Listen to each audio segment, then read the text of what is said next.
100,000 pesos, 5 days a week. Tuesday, sayang. Wala makuha na ng 200,000 pesos.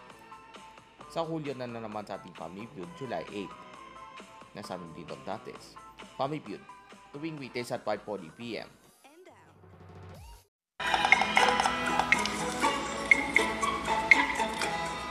What's the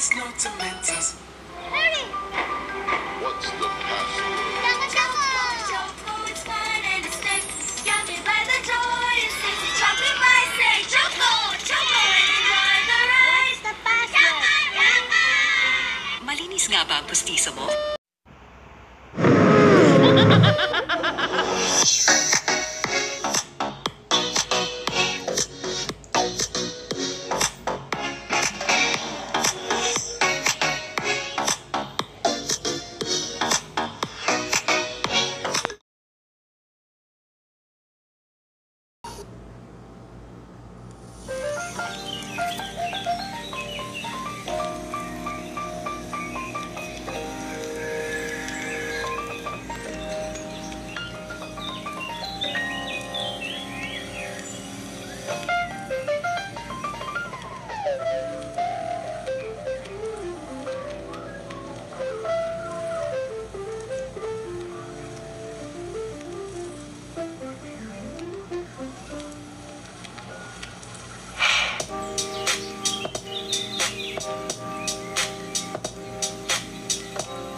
Good morning sa iyo sa mga Rika. Ganun pa rin siyempre sa mga tagapakinig ng Eagle FM 95.5 at sa mga oras na ito muli natin balikan ang sitwasyon ng traffic sa magkabilang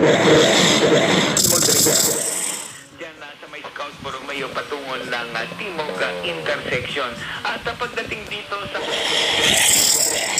Tuason Tunnel, dyan nagkakaroon na tayo ng moderate to heavy traffic at tuloy-tuloy yan hanggang dito na sa may bahagi ng tunnel.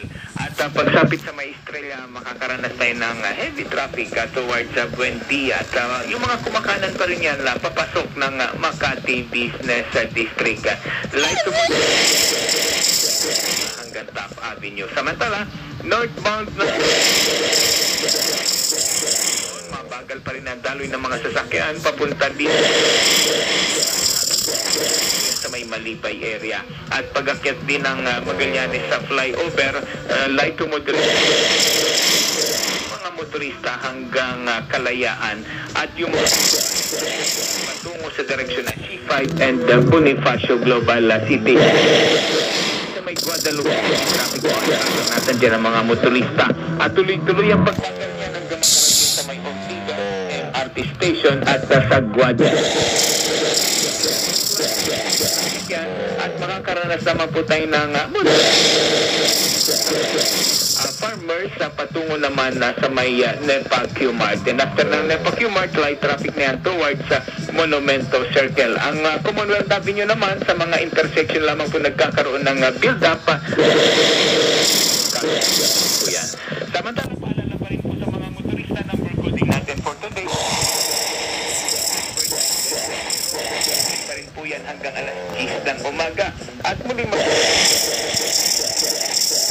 alas 8 ng gabi. Maliban lamang sa lungsod ng Makati. Umaga hanggang alas 7 ng gabi. Para naman sa Canada, yung hotline 136. So yan muna, kasamang Rick, ang ating traffic advisory sa araw na ito. Mula pa rin dito sa tanggapan ng MMD.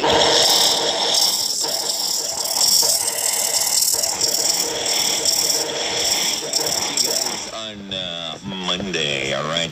Thank you so much. And also, binabati